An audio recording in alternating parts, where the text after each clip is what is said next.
Can you moonwalk barefoot on any surface? You might think sliding your feet effortlessly requires special shoes or slick floors, but the truth is far more surprising and depends on physics, friction, and even your skin. When you moonwalk, you rely on low friction to slide one foot smoothly backward while your other foot stays put. Barefoot, your skin naturally creates more friction compared to rubber-soled shoes. This extra grip makes sliding harder. Smooth surfaces like polished wood or tile can help reduce friction, but rough textures like concrete or carpet usually stop your foot from gliding. The type of surface you moonwalk on matters a lot.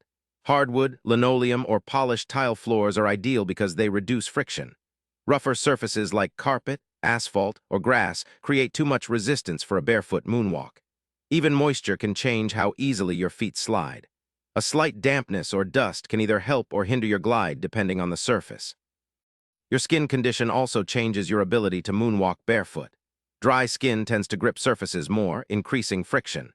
But a bit of moisture, like sweat or water, can create a thin lubricating layer, making sliding easier. However, too much moisture can cause slipping and loss of control. So balancing moisture is key to a successful barefoot moonwalk. Even with the best surface, barefoot moonwalking takes practice. Proper foot placement, balance, and weight shifting reduce friction effects. Skilled moonwalkers use subtle movements to slide their feet with minimal grip. So, while the surface and skin matter, your technique can make or break the illusion of effortless sliding barefoot. So can you moonwalk barefoot on any surface? Not quite. It depends on friction, surface smoothness, moisture, and your skill. Next time you try, remember your feet's grip and the floor's texture. Hit subscribe for daily answers to questions you didn't know you had.